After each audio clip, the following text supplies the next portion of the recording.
money. That's all I ever hear in this house. There seems to be a need for sports talk in the Bay Area. Purdy punts and throws, and it is caught for the touchdown. One stopper. Can they do it again, or is it McCaffrey? It's McCaffrey. Purdy. Stein and Joe Starkey. Jake, I'm going to interrupt you real quick. What the hell is our podcast called? We're called Hum Daddies because we're Giants fans that have kids. So we're not babies. We have Greenberg around Crosby. Back for Daddies. celebrating. A Greenberg scores. An unbelievable comeback by the San Jose Sharks. Absolutely not. He's Jesus Christ lizard running on water. Just no ball security. Fake pitching at the end of a 40-yard run. Absolutely just diabolical behavior by QB1. But Hello, everybody out there in podcast land. We are the Hum Daddies, and thanks for joining us. I'm Jake Lucas. I'm joined by Joe Starkey and David Greenstein. We like to talk about your Niners. We like to talk about your Warriors. We like to talk about your Gigantes and your Sharks. And right now, we are basking in the glow of a 10-4 49ers season. One hell of a win yesterday against the Tennessee Titans. And let's hear about it. Joe Seppi and David. Let's get crazy on the Niners. 10-4, baby. Who saw that coming? I mean, the schedule at the beginning of the season looked like we could get 10-4, but after all, everybody got injured. I didn't think we had a chance of that. It's a great place to be. And guess what? Our quarterback looks legit. I was worried about him and his little ouchie toe for a long time, but you know what? He played real well. He had some zip on the ball. He was running all around. He's like one of the top 5 quarterbacks in the league right now, the way it looks like to me. Call me crazy. Yeah. What was his QB rating? Anyone have that number? It was 140 plus, I believe. Using his feet. He was throwing great balls. He looked better than he did all year, and I feel like such a jerk, such a dummy, such an idiot for even thinking Mac Jones was comparable to that guy. The whole caveat was it depended on if Brock's feet were healthy, and I don't feel bad about that because when he doesn't have his feet, he is probably on a lower level than Mac Jones. But when those feet are working, when those toes are popping, that guy is impressive, and damn, he looked damn good. I mean, it's just like score 40 and we'll win games, and that's what we did.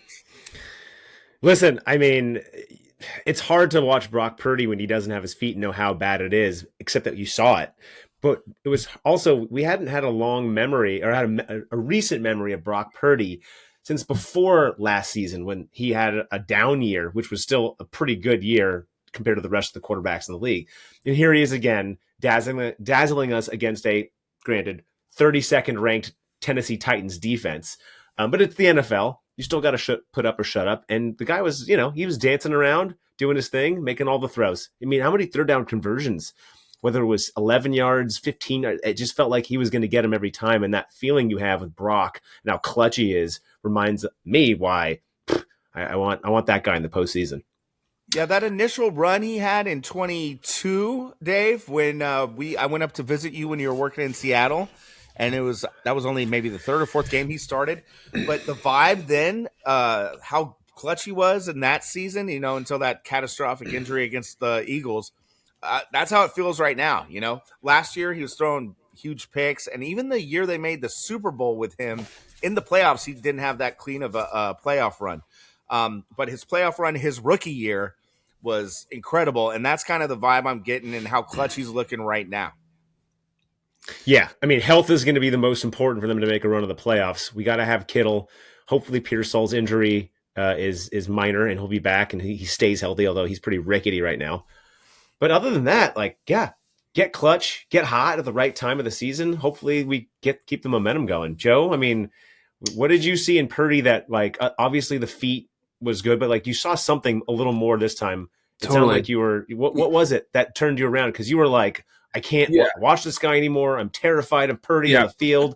Mac Jones, let's just keep playing him. Forget Purdy the rest of the season. You were done with Purdy. All of a sudden, top 5 quarterback? Come on. No, well, I'll have to make some adjustments to what you're saying there. But for me, he flipped the switch this week. He had coming off the bye. There were some measurables that he just totally accelerated in. He was quicker, visibly faster, quicker, more elusive. And then he threw this pass down to Pearsall. I don't know if you remember him kind of cutting across the center of the field, and he just stepped into one and let it loose, and he gunned it. I'm like, that's my boy. He's back. Let's go. So, I mean, that right there for me, it was never a question of between the ears with this guy. He is a smart cookie. He's a gamer. He's a competitive, a lot of fire in that hood there. But when I see him stepping into throws and running around like a loose goose, I knew we got something cooking. Yeah, longest run of his career. 26 yards that run he had. It was the longest of his career, which is crazy. You'd think he would have had a run like that every game when we watch him. And sometimes it's just that he does it laterally. And he keeps the ball alive for an extra 6 or 7 seconds. This time he just did it the other direction. And then to follow up on that, Dave, real quick, before we get to you, Jake, is just the reason why I was holding him with kid gloves, why I wanted to keep Mac in there for a while, is I just didn't think that he was right. And it's not that I don't think Brock is better than Mac. I definitely think when Brock is right, he has a mastery of Shanahan's offense like nobody does. And he's just, a really more than a game manager. He's just a great quarterback. But I feel like we are kind of risking our franchise quarterback in a way that I thought was unnecessary with a good quarterback like Mac Jones. So I just kind of wanted to keep riding with Mac until Brock was to this point that he is today. And now I'm ready to ride. Yeah, I agree. And to your point about that run, it was kind of like how, when Steph covers like 7 miles during a game, just running around in circles, going back and forth. And there's also this running back for UCLA, Kareem Abdul-Jabbar, back in the 90s, who had a really famous run. It was either at UCLA or when he was a Chicago Bear, but he covered the field. It just reminded me, he went like sideline to sideline and then broke it to the end zone. And it was technically like a 40-yard touchdown, but it was really like a, 78-yard touchdown or something. For those, with deep knowledge about college football in the 90s, you'll remember that guy. But yeah, it was nice to see. And the double pump fake on that run. And his quote afterwards was like, I don't know, that was stupid. I feel like an idiot for that, but yeah, it was a good run. And one Patrick Mahomes does that almost every goddamn time. It works, dude. It works. Mm-hmm. He had him in the air. Yeah. Speaking of him, I mean, we can get to that later. That's nothing. You're probably going to throw a Mahomes funeral on Thursday. We don't need to, waste your time with that today. The season's over.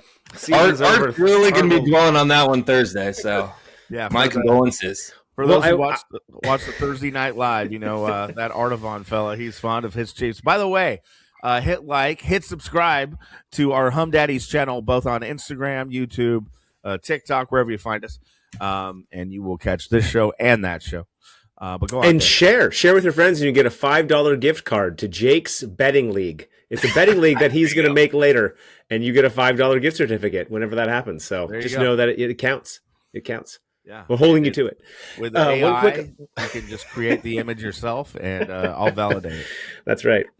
I want one more quick thing. I was really excited to see Brock Purdy in his pocket presence. I think we all know that's kind of his most special gift, is keeping plays alive to get that next guy open. And he did it so exceptionally well. I think one of the things we forget is because he's short and petite, if you would, it's harder for these guys to see him in the pocket. He kind of just dances behind his linemen, and then he gets a little bit lost, and then all of a sudden he breaks free, and he's got that kind of, you wouldn't think he's as quick as he is, and he kind of turns it on when he needs to, and he can just get past most defensive ends. And it really has changed what we can do on offense, because opening up the extra time, if a Shanahan play doesn't work, you got this Brock extra little bit of hope that he might be able to just make it happen, whether it be with his legs or on the run making a throw. So anyway, I'm excited for all the weeks to come. We got the home stretch here with a lot of big games. Jake Lucas just decided to leave. He's back. He went black there for a second. One thing that I will mention, we can get more into the details of the game. Thursday night, while it be the death of the Kansas City Chiefs, is going to be the biggest game of the year, not with the Niners playing, for every Niner fan. It is Seahawks-Rams, and there's big implications with one of those teams losing assumptively. We hope they could both lose. They can't. I hope there's no tie, but we need. What are we waiting for? Would a tie be good technically? if we went out? No. No? Oh, okay. No, because they would all have one less loss than us. So technically they'd both be past us. So anything but a tie is better for us. Okay. So if everybody wins out, except for this head-to-head matchup between Seattle and the Rams, then would we want Seattle to win Thursday? Because I think we need Seattle to win, and then we win out. If the Rams win and they win out, then I don't think that works. We're rooting for the Seahawks. Now, if the Seahawks were to lose and we were to win out, we can still get the highest seed of the wild card side, which means we play either the Panthers or the Bucks, which is a good first round. So we have to beat the Seahawks. That's a must win, or a hope to must win, so we can at least pass them up. But yeah, if the Seahawks were to win and we were to win out this season, I'm pretty sure we get the bye, which is an incredible thing to think about considering how few games left there are. And because what happened was when the Packers lost to the Broncos, we passed the Packers, who had the only edge above us in a division outside of the Seahawks and Rams. How about this, Jipper? If that happens, we could have home field advantage throughout the playoffs, all the way into the Super Bowl. You get a bye, and then you get home field advantage. I mean, that would be some kind of craziness for this season. I'm not counting my blessings on this one, knock on wood. No, not take what we can get. Making the playoffs is more important right now, and we're probably a win away from doing that. But, yeah. Did you see young Frederick Warner, who could return in these playoffs, BTW, rocking the black and white Giants hat, looking like a stud? Oh, God, I love that guy. Oh, my God. I think I just got way too far ahead of myself. I started thinking about Fred Warner, home field advantage, a bye. How much could we get a bye? It's too much good news. Oh, God, please. No, I think I did too much there. I like it. I like the positivity. And you're not counting your chickens before the eggs, before they hatch, chickens before the eggs before the chickens. You're not doing that. Scrambled over easy. Positive visualizations. I like it. I like the attitude. I like the umph. I like the optimism. Yeah. Well, nice. Okay. So he was very impressive. Let's shift to the defense, because I felt like the defense was pretty pedestrian. Yes, right? Very. I mean, I don't know what we really think this defense is going to do. If you look at all these names, you get kind of, who do we think we are with this solid defense, thinking we're hot shit. But I mean, they keep winning. They're doing good enough here. But I felt like we've left a little bit on the table. This defensive line, I still don't think they're all that. I think a couple guys, Cleve Farrell's playing pretty good. Keon White, he's playing pretty well. But this defensive line, I'm not sure we can really stop the run nor really touch the quarterback. So I do think that is a concern. How many sacks do we have this weekend? 0 against the Titans, I don't think. Zero sacks, no turnovers. We did, which is one thing that I will point out. That was right in his hands. Yeah, Mustafa should have had one. Jair Brown almost had one too. That would have been a much more difficult pick. I think the key thing to look at from the defense is that the Titans were 3 of 9 on third down efficiency. That's something that the Niners have been really good at in every game. Is making big plays in third down, fourth down situations, which is what you really need in the postseason. I hope that translates. But your point, Joe, we're not going to not let other teams score points. We're going to have to be scoring 28 or more in every playoff game, and probably the rest of the season, honestly, to beat the teams we're up against coming up. And we're going to have to sit on the ball. We're going to need some Shanahan clock management situation with just a lot of run game. Got to get some first downs. I need to see a little bit more out of this offense line and Christian McCaffrey to keep moving the ball, because we can't be just turning the ball over to Matt Stafford and think we're going to win. We need a Purdy for 30, and that's the key to winning Purdy going for 30. Forward. And that's one thing also that Mac Jones didn't really bring to the table. He wasn't, those offenses that he was leading weren't going off for, a bunch of points. They're doing a good job, in big moments, converting third downs. We had Pinheiro going nuts at that point, and just a bunch of huge clutch, close wins. But right now it's, outscore your opponent and hopefully do it by more than one score. So it's not, not too tense there. You know what the best takeaway maybe for this game was? We won the game only using McCaffrey on 23 touches. I mean, that's a huge win for the Niners' health. We got a lot of other guys involved. Kittle had 8 receptions, Pearsall had 6 receptions, Jennings with 3, but the 2 touchdowns. So the distribution was good. Also, We did not punt. No punts. 0 punts. Let's keep that formula going because that's a way to win right there. Yeah. I mean, you don't lose offense. Offense is clicking, man. Yeah, it is. I mean, we were going against the worst defense in all of football, but hey, you can take it where you can get it. Yeah. I mean, you can only play who's on the schedule. Granted, the last few games have been, we should be winning those games, and we did. So, if it went the other way, we'd be really whiny. And here we are, 10-4. So happy to be here. That it's funny. Tennessee has some talent. Like they have pieces there. They're just it's either they're not. There's no system team. They do a lot of self-inflicted damage. There's a lot of stupid penalties on their part. I just noticed a lot of self-destructive play for them. But a lot of talent for sure. As a big sports fan, usually you remember when your team makes the mistakes, and I've been watching all season long the other team making the mistakes. We just keep in tennis, we just keep hitting the ball into the court, and they make unforced errors, and that's that's a huge part of winning over the regular season in the NFL. And the Niners have been really good at that. The Patriots were great at that. Win the turnover battle. And Belichick would sit guys for the year if they turned it over. I mean, that's a smart thing to do, and penalties, obviously. And the Niners, it seems like in years past, haven't been great at the penalty game. And this year, for some reason, it's turned around, and they need it.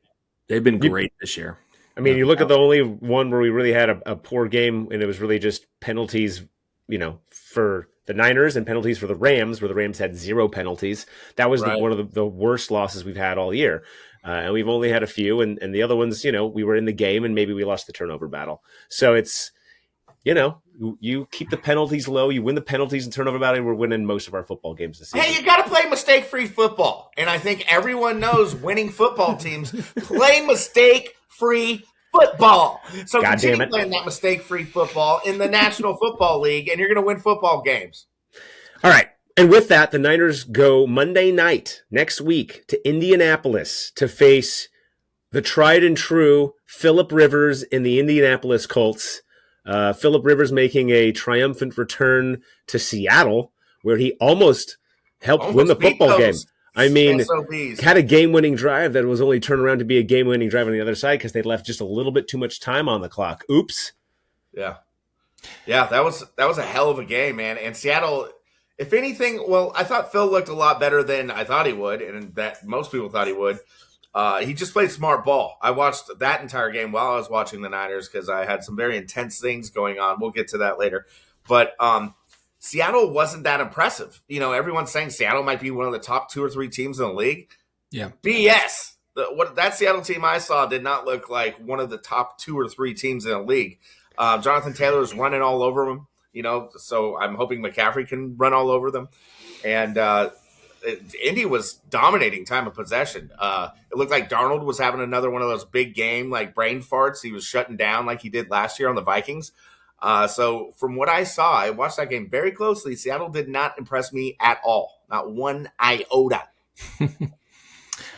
How about Big Phil? Only athlete older than I am right now. He's out there off the couch. He probably just finished some turkey dinner, came out. Oh, I still got it. Let's go. Dude, Brady, I saw Brady on the pregame saying, this isn't going to go well. I just tried to play, pickup football with my son and his friends, and I was throwing picks. So I was like, oh, God, Phillip Rivers is going to be terrible if Brady's saying this.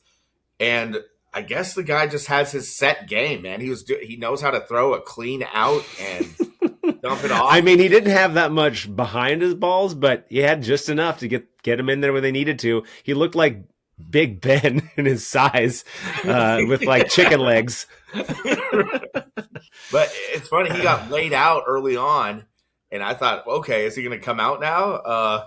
And in the post game, he said, "You know what? I enjoy that. I live for getting hit. It's something I really missed about the game." So he's a nutcase. He's a psycho. Yeah. Phillip Christmas Dinner Rivers, clearly. Yeah. Okay, let's just relax now a little bit. Okay, we got our Niners talk out of the way. We're 10-4. We got a big game coming up. But for me and you, Joe, and you, Dave, for us 3, I want to know, what are we wearing? And by God, what are we drinking? Golly. I'll go first. Yeah. Well, once again, I'm repping. My can is wearing. I'm wearing a Levi's shirt here that I got made fun of for wearing. It's red and green. It's festive. It's Christmas. So Dave made a trip to the Gap right before he did this podcast, and he had to stock up on some beautiful winter wear. You see the nice collar there. You see the buttons and the plaid pattern. Thank you for wearing that, Dave. Okay, next. You're welcome. My can, though, is wearing the Outside Lands San Francisco koozie. A favorite of all of ours. Last time I think we went to Outside Lands all together, I might have had my phone get jacked, which is a whole separate story. That was rough. Ended up getting a call from a text message from a gas station in Richmond, California, where my phone was apparently located. Did not succumb to the need to pay off those people to get my information back. But that, again, a story for another time. And I'm drinking an Almanac Pilsner Adventureland and Almanac round 2. Had some Almanac last week. Having it again. Very refreshing Pilsner. Adventureland, great spot. Hit it up in Alameda Point. So is Almanac strictly Alameda? Is that their only brewery? That's the only brewery, but they have another location that just opened. I don't believe they do much brewing at that location, but it's in West Oakland. Yeah, I've been there. It's nice. Oh, next to Little Pete's house. No, closer to Danny. Okay. I'm thinking, is Ghost Town next to Little Pete's? It's called Prescott Market. It's a nice little area, surprisingly, out there by the where the Ballers play in West Oakland. Gotcha. Okay, cool. And Dave, you're also wearing a 49ers cap there on your top, on your gypsy head. My tiny little gypsy head. It looks like Sourdough Sam stole somebody's picnic tablecloth and threw it on, ready to go. Actually, it's funny you say that. I had a shirt like that, and it looked like an Italian tablecloth. And I remember Julian Pont, no, a different shirt. Julian Pont called me out specifically for it and said, "What are you wearing, an Italian tablecloth? I got to go out to a nice fancy dinner. I'm going to get whacked." Elmer, friend of the pod. Hey, Flo, are you wearing an Italian tablecloth? Yeah. Yeah. Jake, why don't you go next? Okay, well, everybody, it's been a couple days since the El Cerrito High School Gauchos won the state football championship in Division 4A. El Cerrito, boom, baby! Increíble. When was the last time we did that? That was the first time ever, I believe, we won that state championship. It's a huge deal. So this is my high school jersey, number 87. Worn after Dwight Clark, a great 49er. He was a wide receiver. I was a tight end, but nonetheless, I had a lot of Gaucho pride after hearing they dominated 32-12, I believe was the final. They played down in Orange County, and a lot of happy Gauchos out there, a lot of Go Gaucho pride. So congrats to my alma mater and Dave's alma mater, not Joe Starkey's alma mater, unfortunately. I wonder if I can dig up my Frosh year football jersey, Jake. It might be somewhere around here, but that thing was completely oversized when I was 15, and probably still is the case today. Any baseball gear at the ready? I don't think so anymore. All that stuff kind of got worn down and eventually got shed. But I wish I could dig up an old Gauchos cap. Maybe they took back our game jerseys in baseball, but keep the hat. That's all you get. Yeah, we kept our hats. We kept turtlenecks and practice jerseys. But in football, we get to keep both colors, white and green. Got my green on. So go Gauchos. And also, I'm drinking a Rationale or Ration Ale. It's a play on words. Hazy IPA. This is a non-alcoholic beer. I'm sticking to some NAs right now, as I do often on Mondays. And here we go. Yeah, people don't know what time it is. It's fine. So, yeah. Yeah, I had a coworker who's doing dry December. I feel like, dry January is kind of the way to go. December is a lot of pitfalls for. Is he going to do a really wet January? Does he have big plans? I always get frustrated. Nobody wants to drink in January. It's my birthday month, and Oh, that's true. Everyone does dry January now. Yeah. Yeah, lamos. Speaking of dry, I'm having a Maker's Mark Manhattan. Just keep rocking these Manhattans during December. So there you go. Old-fashioned in Manhattans. Who we got here? This is Thunder. Who do you guys think of when it comes to the Golden State early 2000s, late 90s, early 2000s Warriors? Jameson? I go Anton Jameson. Yep, that's my thought too. Maybe a little bit of Larry Hughes there. Gilbert Arenas. Bobby Sura? No, yeah. I think Anton's the right choice. Brian Shaw. Oakland's own Brian Shaw. I think he lives just up the way. You remember the Thunder would get in for a year or so. Yeah, he would like jump on the trampoline and do a whole thing, a whole spandex business. I mean, he visited my junior high. Did an assembly. Oh, that's awesome. I mean, but like, what were we thinking with this guy? This is a ridiculous logo. At the time, I was just like, huh? This is the logo we've been waiting for? This is the mascot? It makes no sense. Huh? I loved the pure athleticism component of him, but to your point, Joe, it is a little bit of like, this is a little gimmicky and goofy for an NBA team. Oklahoma City should have plucked that guy for their mascot. Well, they just really didn't want us to think it was a Native American thing, so they just went with some kind of like futuristic sphere of a person. But the classic like Run TMC version jerseys that we now love, and love, the Diagonal Warriors, we're great. Oh, those are awesome. But we had no mascot, so I understand they wanted like the jumping gorilla kind of thing with a mascot.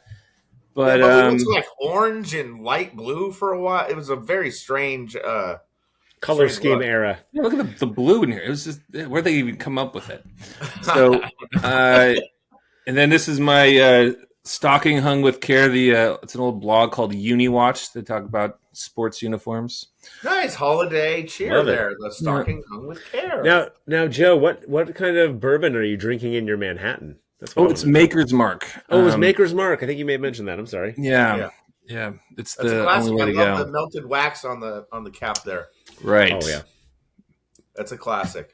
Between Makers and Bullet, you're always in a good position to have a good.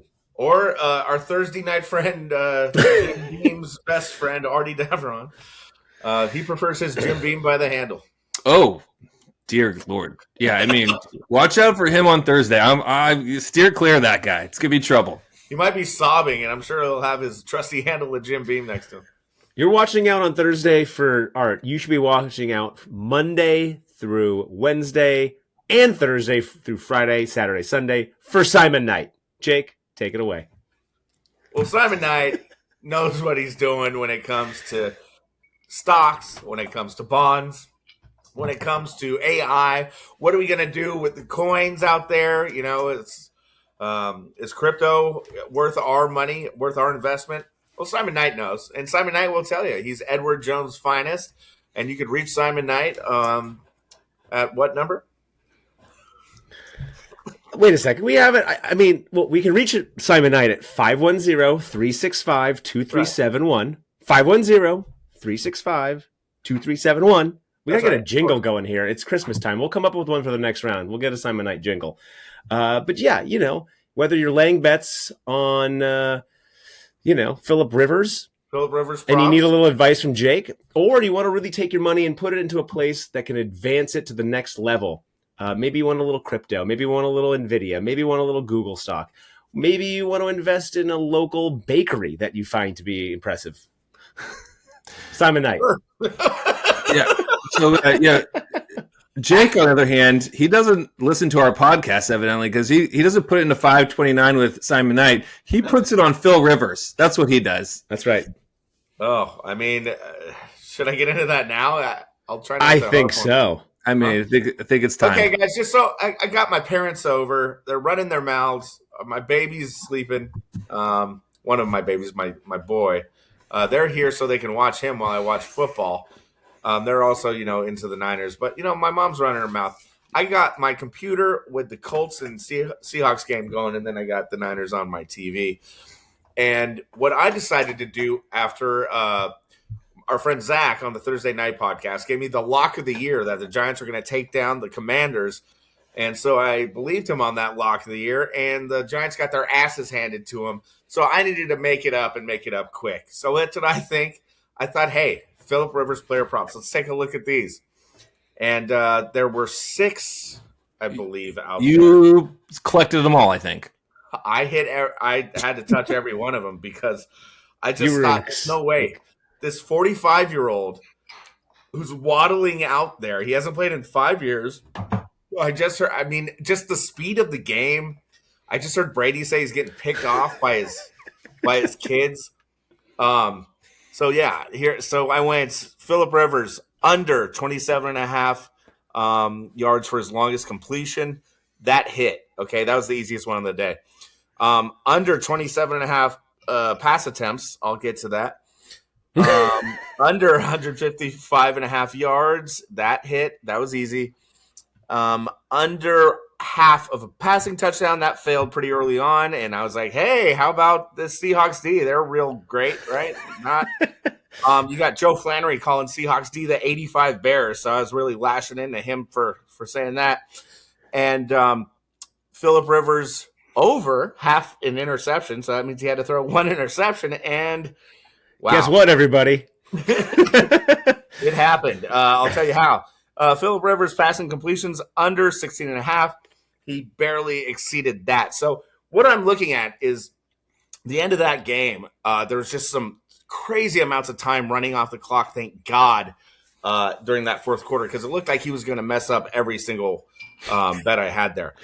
But luckily, the Seahawks had this super long drive, and I thought they were going to ice the whole game, but then they decided to pass when they should have been running it and left time on the clock for Phil. And then Phil had that drive where he let a couple passes go. The over-under for pass attempts was 27.5. He was at 25. So the Colts, when they got the ball back, he threw pass attempt 26 and 27. No, wrong. Pass attempt 25 and 26.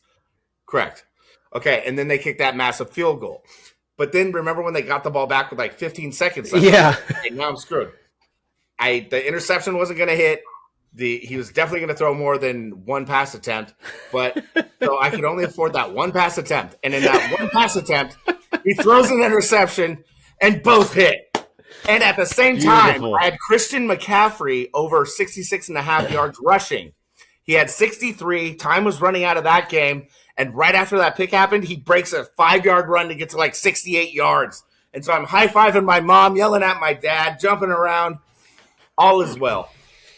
And so that was the rush I had during that crazy little Sunday afternoon bit there. But yeah, don't listen to me when it comes to investing your money. Sounds entertaining as hell watching Phil Rivers waddle around out there. So fun. Well, Jake, I appreciate the antics of your gambling life, and I look forward to continuing to hear about them. I would give you my gambling life, but it's just full of losses and disappointment, so we'll just skip and move on to the next segment. Yeah, sure. So, speaking of investing, rather than investing in the Warriors, which is a down stock, I'm going to invest our time in a up stock, the San Jose Sharks, who I feel like is the future of this here Bay Area. Those guys just had the coolest win I've ever seen. They're down 5-1 in the third period and somehow won the game. I don't know if we don't watch a lot of hockey, I don't think, but enough to know that a 5-1 goal lead with like 12 minutes left in the game is just totally unheard of. Usually not going to happen.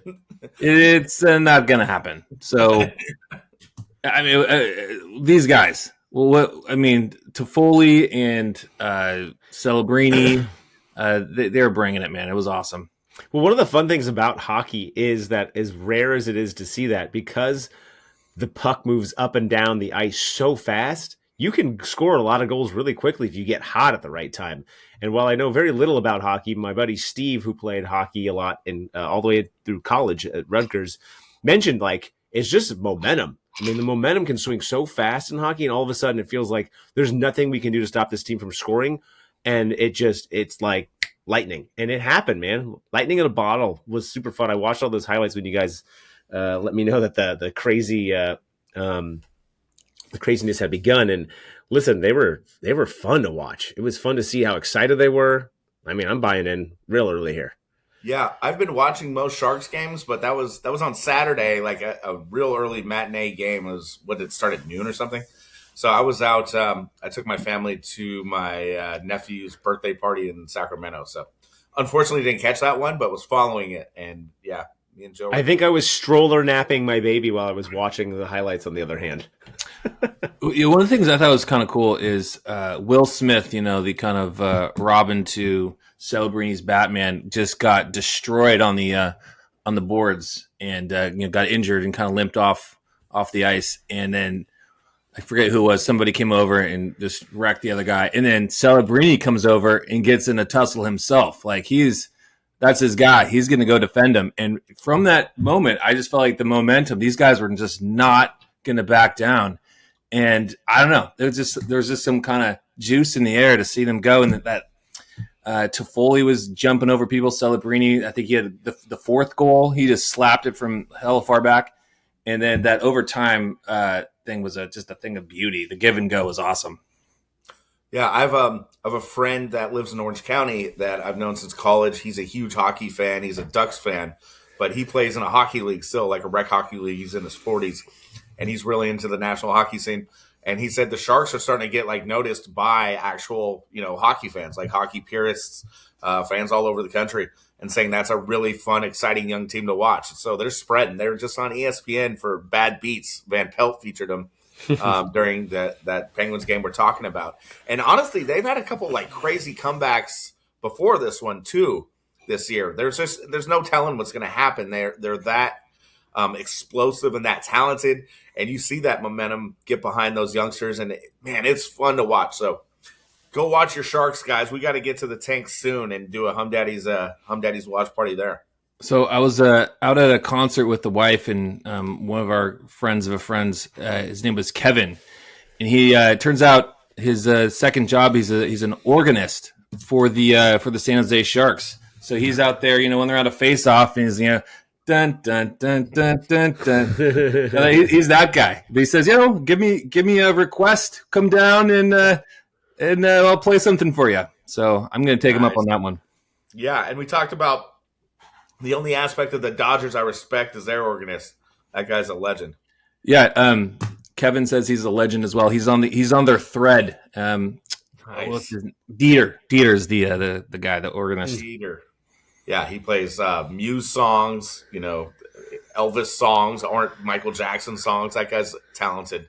Yeah, if you're ever going to go to Chavez Ravine, it's for the organist, and that's it. Yeah. And to get pelted with peanuts and sunflower seeds and drinks poured on you, too. So if you also like real quick here, guys. Okay, we need to change the subject before we if you're into Folsom Street Fest, also go to Chavez Ravine. All right, so what's next? You want to talk the Warriors a little bit? They're really depressing right now. I think. Yeah, so I'm not selling my stock. I'm just going to, go down. Yeah. I'm just going to lose all my money on the Warriors. But what the hell? I mean, okay. So I thought these guys, they got 4 days off, I think, before that game on Friday against the Ant-Man-less Minnesota Timberwolves. And I thought they are going to win this game. I guess Draymond didn't play. But Steph was back, and Steph looked awesome, and they did not win the game. They lost that game, and they really should have won it. I just couldn't believe it. And so I'm like, well, they're going to definitely win on Sunday against Portland. No, they lost their third game this year to Portland on Sunday, where Steph scored 38 points. So it's not that Steph's not doing it. We're getting gladiator efforts out of Steph. 50 points, damn near. Was the last time we lost 3 games to the Trailblazers when they had Sabonis? When did that happen? Probably Clyde Drexler or Bill Walton. It's been a while, I bet. Bill Walton.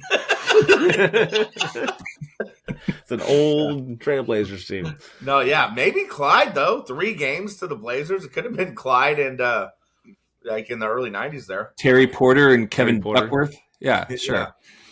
I mean, it's ugly right now. It's just there's so many dudes. I mean, Artie's rant is still going viral on TikTok and Instagram. There's so many people that are just so outraged with the Warriors. They can identify with an angry redhead fella that makes his appearances on Thursday. But yeah, I don't know what to do with this team. Nothing seems like an obvious fix. Can I tell you what's wrong with our team? I know what's wrong with our team, Jake. Love to hear it. We're old. We're old as dirt. Right. I mean, old as dirt players can do one of two things: offense or defense. They don't get to do both anymore, and they pick one every game, and that's what's happening. We're old as dirt. We're not going to play the defense usually because the offensive numbers need to be there. We're mid like we were last year. We started off with a little bit of heat because we were all fresh. Now we're like, shit, I better save some of the tank for the latter half of the season. I don't want to get hurt. We're old. I mean, unless we're going to get younger all of a sudden with good young players, which we don't have. Well, I mean, G leaguers. That's how we get younger. We have mediocre young players. Yeah. There's just no getting around it. They're all mediocre. No one's doing anything exceptional. No one's stepping up and all of a sudden elevating their game. No one's going to get that benefit from Steph Curry or Jimmy Butler because their games are so defined. No one's going to be like, oh, I'm going to model my game after Jimmy. None of these guys can do that shit. So what are you going to do? I'm not sure we need like, spend sanity to like save the day here. We don't need somebody to like step up.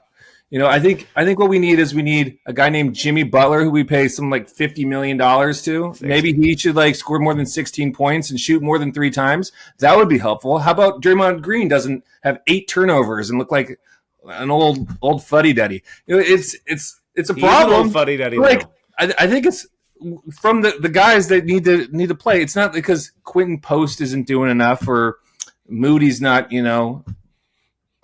shooting threes enough. Like it's because Jimmy Butler and Draymond Green look less than a 2 and a 3 best player on the team.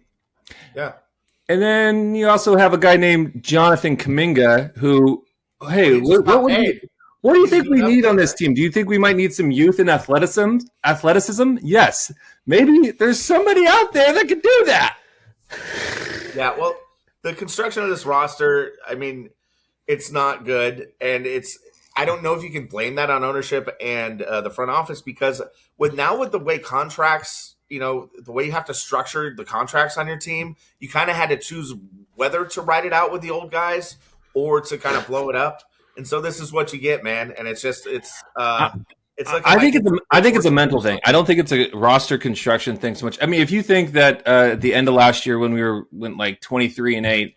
If you don't think those guys are good enough, then maybe they're not good enough now. But I think playoff Jimmy. I think what you saw last year, Joe, was playoff Jimmy, well rested, didn't play for the Heat, came in, didn't have many games left to play, knew he can turn it on when he wants to, but he's reluctant to turn it all the way up because he wants to stay on the court. Well, maybe if you drink 16 coffees a day, it could be a problem. You might tire out a little too early. I mean, these guys had 5 back-to-backs to start the year. That more than any other team in the NBA. And they're the oldest team in the NBA by far. So I think that really took a lot out of these guys. And they're not recovered yet. And I don't know if they're going to. It seems like this is the end of the road. Prove to me I'm wrong, Warriors. But there doesn't seem to be much life left in this. Okay, I'm going to talk to Simon Knight at Edward Jones about this first. But I think this next stretch is going to go well. Call me crazy. I just think they're going to flip the switch. These last 2, they should have flipped the switch. These were the games they had to win. They should have flipped the switch on Friday without Ant, and they should have beat Portland on Sunday. But they should also beat Phoenix on Thursday and Phoenix on Saturday. Got 2 Phoenixes. And they're not going to beat Phoenix 2 of those games. In fact, they'd be lucky to win either. Phoenix is not bad this year. And Devin Booker plays well against the Warriors. I hate to break it to you. Like I'm not ready for this, Dave. I'm not ready to give it up. No Warriors fan is. Steph Curry scoring 48 points. Why do we have to live in this misery? Ugh. Because we bought the $60 million Jimmy Butler to make one last go last year, and we put all of our money into that shit, and now we're stuck with.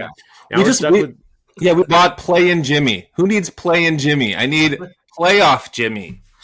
This is not good enough. Pat Bev. Playing Pat Bev. Where's he? I don't really know what the fix is. There's the roster's too big. There's too many guys on the team to potentially play. There's too many competitive players. There's no decisive. You are better than you, and you are on the bench. There's too many guys that can do a couple of things well, and that's annoying. I want a couple of guys that do everything well, and I don't got many of them, and I'm not excited to just continue to turn on the TV and watch Steph Curry throw 48 points up and lose. Like, that doesn't excite me as much anymore. Like, I love watching Steph do his thing, but I want to see it with a W at the end of it. Well, we're 0-3 against Portland, and you know why Portland has got our number is because they're long and athletic, and we got a bunch of guys like Moody and Pods, and I don't know, Milton maybe is a little more athletic, but a bunch of guys who are smart players, but they're just kind of getting run off the ball. And Milton went 0 for 5 last night, and that's not going to help, even though that was my boy. You know, you can't. Anthony Melton! Anthony Melton! It's not working. Is there a fix? It's going to revolve. It's going to require, not revolve. It's going to require a trade, which I don't think we have any pieces to give away. And at this point, I'm unwilling.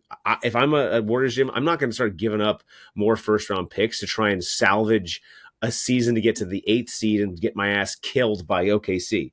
So if you're not making it to the 6th seed and guaranteeing you're missing OKC in the first round, then you might as well sell the damn farm at this point and see what you can get for it. is a healthy scratch now quite often, which takes away any GD trade value for the guy in the first place. So now you just got to see who you're probably going to have to eat some of his contract to get rid of him now. So Jake, that's exactly why I sent you the Ayuk video that was old, because it was the same situation. Not the same player, where if you don't let the guy play in the game, or the guy doesn't play and show off his skill set, then their value is zero, is zilch. Get them on the freaking field. Ayuk should have wanted to play, didn't. He's gone. We get nothing out of him. We just blew money. Who cares? Oh, we got something out of it. Well, we don't. Yeah, we got some money back, but we blew a lot of money back. Yeah, but we blew a lot of cap money. We could have had somebody else. Should have signed Kuminga in the first place. Should have signed Ayuk in the first place. But did you see Ayuk's tweet, his parting tweet today? No. You want to translate that for me, Jack? I can't understand it. I mean, good. Okay, I'll try. As you bring it up and see if you can translate also after you read it. Jonathan Kuminga needs to be playing in the game, and Steve Kerr needs to be told, you're playing this player right now because the only reason to do it is to salvage getting something from, even if it's a second-round pick. I don't care, because right now we're getting nothing for him. We're definitely getting a first-round pick if we trade him, which is all I'd really be asking for at this point, is to try and get like a late first round to salvage what he was to the Warriors, which was a decent player during the regular season and a no-show in the playoffs. All right, so Brandon Ayuk sent out a tweet today. He says, on a E-Way V-Truck, even though it's a BP, I still play the rear view mirror, my wrist a PP.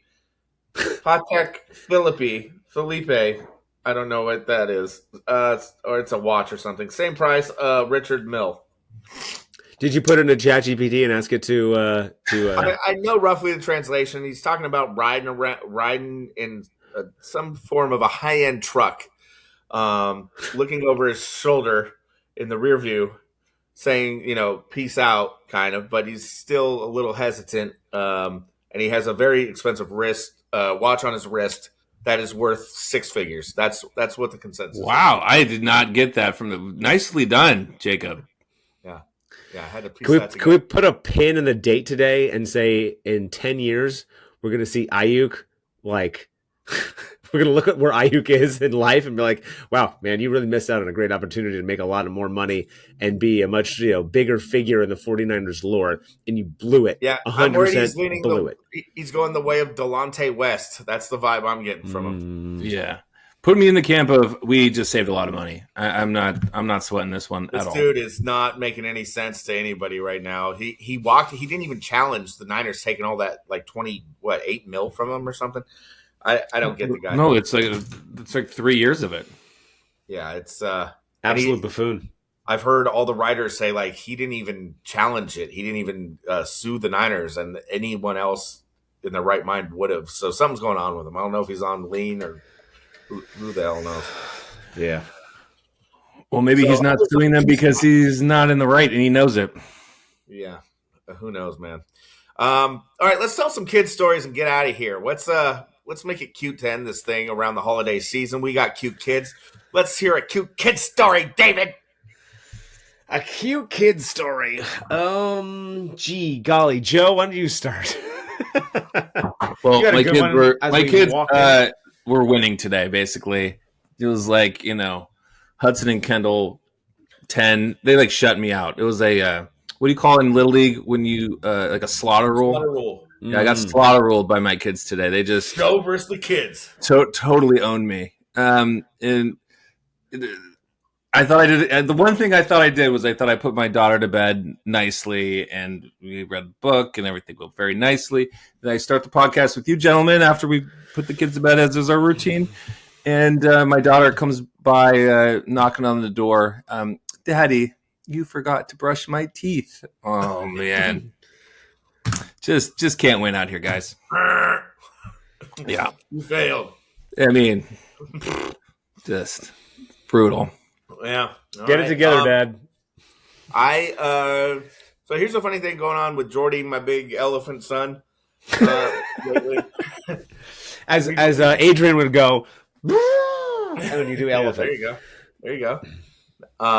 He's a mimic. We've come to find out. He was like, I have sciatica that is getting much worse because of him, because I carry his ass around all the time. But he was like kind of doing a limp and holding his back, and we we're like, "What the hell is he doing?" And he was imitating me. And Your son, the actor. yeah, and every time Leachy picks him up, she goes, "Ugh," because he's so heavy. And now when she picks him up, he goes, "Ugh," which is obviously him like just mocking her. And he like kind of has a sly smile to boot, and also he always fakes like he's on the telephone, on the cell phone or whatever. He goes, and all of a sudden I laugh a lot. And so I laugh on the phone a lot if I'm talking to someone, and he'll go, so, yeah. That's great. I think the mimicking part and also the joke playing is the fun part of watching the kid like make that transfer. Like Adrian will go over to the table. I'll put like a juice down, and I'll be like, just hold on a second. I'll give you your juice in a second. And then, I'm going to get her backpack or a sweatshirt, go into the bedroom, and I look around and I see her going, grabs the juice, looks back at me, and does one of these, yeah, I got that juice, and walks off. And I was like, this very much like, I'm in control. You're living in my world now, daddy boy. That's right. And it's definitely been the change. You're in my world now, buddy. And certainly have been. We went to Tahoe and didn't sleep a whole lot this last weekend because she wasn't letting us get out of the bedroom. But man, riot and a hoot. She likes throwing rocks. I put her to bed with a harmonica tonight. That was great. Nice. Yeah, just started playing the harmonica. She takes it from me. She plays. I was like, go in the bed, practice harmonica. I just hear little harmonica noises, and then the next thing, out like a light. I went to my son's kindergarten class last year, and the teacher, in order to get their attention, he plays a certain note on the harmonica, and then all the kids just kind of like get in line. I was like, "Whoa, that's incredible!" What are they doing when you guys are gone with that harmonica? Is you play the note and then I was like, whack people? That note. Let me get that harmonica. I need that. Nice. Need Ron Greenstein out there using it for his Dylan songs. There you go. All right. So I think that about wraps it up. You guys got anything else for us?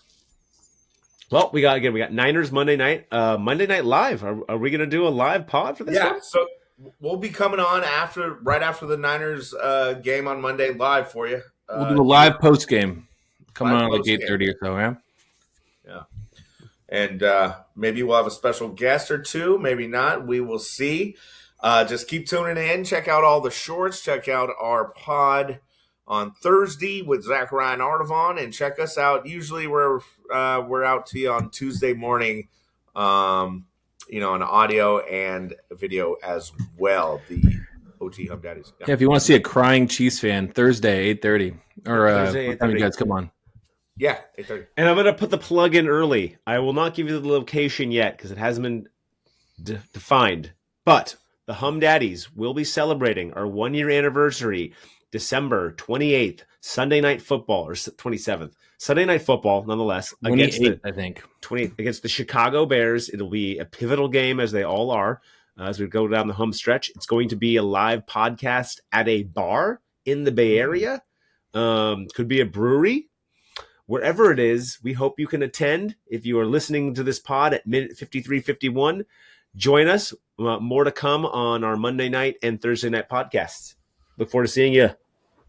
Well, that sounds fun, Dave. I can't wait to check that out. Where's this undisclosed location? I got to find out.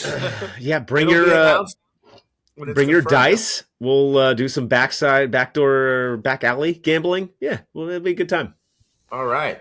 Let's do it. Okay, so we will catch you guys on Thursday and Monday and everywhere in between. Thanks for listening. Like and subscribe. We're on TikTok. We're on YouTube. We're on Instagram.